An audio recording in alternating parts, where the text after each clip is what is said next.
SBSTC বা south Bengal state transport কর্পোরেশনের বিরুদ্ধে একগুচ্ছ দুর্নীতির অভিযোগ তুলে সরব হয়েছেন দুর্গাপুর পশ্চিমের বিজেপি বিধায়ক লক্ষণ চন্দ্র ঘড়ুই। বুধবার দুর্গাপুরের এসবিএসটিসি কার্যালয় সংস্থার ম্যানেজিং ডিরেক্টরের সাথে দেখা করতে যান বিধায়ক লক্ষণ চন্দ্র ঘড়ুই। সেখানে তিনি সংস্থার ম্যানেজিং ডাইরেক্টরের সাথে দুর্গাপুর থেকে আমরাজোড়া হয়ে কাকসা পর্যন্ত এই রুটে বাস চালানোর দাবি জানান ও তার পাশাপাশি বিধায়ক অভিযোগ জানান তৃণমূল আমলে দক্ষিণবঙ্গ রাষ্ট্রীয় সংস্থার প্রাক্তন চেয়ারম্যান সুভাষ মণ্ডলের তত্ত্বাবধানে এসবিএসটিসি সরকারি বাসে দুর্নীতি হয়েছে। রাজ্যের বেশ কিছু রুটে সরকারি বাস পরিষেবা বন্ধ করে দেওয়া হয়েছিল। এমনকি সেই সময় যারা বিজেপি সমর্থক ছিলেন তাদের কেবলমাত্র বিজেপি করার অপরাধে অস্থায়ী কর্মীদের বসিয়ে দেওয়া হয়েছে এবং স্থায়ী কর্মীদের আবার দূরে বদলি করে দেওয়া হয়েছে।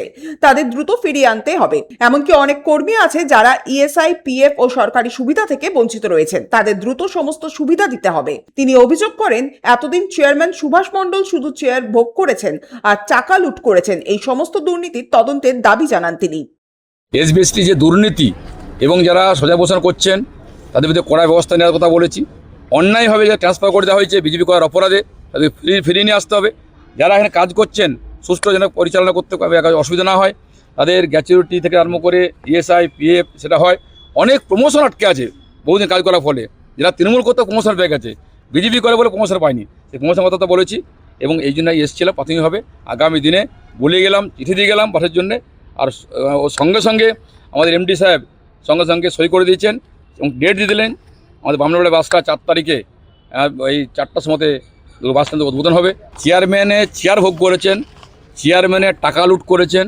তৃণমূলে কোথায় কী করতে হবে, কাকে থ্রেড করতে হবে, কাউকে বিজেপির লোককে হাঁটিয়ে যেতে হবে, বিজেপিকে সাহায্য করতে হবে, কাকে ট্রান্সফার করতে হবে সেটা করেছেন। তৃণমূল লোক কী করে কাটমানি করবে রাস্তা করে দিয়েছেন, কী করে বাসের বাসকে যখন পারলে পরে ব্যাটারি বিক্রি করে দিয়েছেন, টায়ার বিক্রি করে দিয়েছেন। একাধিক গুরুত্বপূর্ণ অভিযোগ আছে। তার জন্য তাই সরকার পরিবর্তন হয়েছে। আমরা চাই সেগুলো ভুলে গিয়ে পরে আমরা আগামী দিনে এগোতে চাই, বাংলা সোনার বাংলা গড়তে চাই। সেই কারণে সংস্কার চাই, সেই জন্য উন্নয়ন চাই এবং অন্যায়ভাবে যারা কাজ করছে বের করে তাদেরকে শাস্তি চাই এবং যোগ্য যারা কাজ করছে তাদের প্রমোশন পায়। সেই কারণে আমরা এখানে এসেছিলাম। সনাতন গড়াই, 99 নিউজ বাংলা, দুর্গাপুর। আপনারা দেখছেন 99 নিউজ বাংলা। বদলাবো আমরা।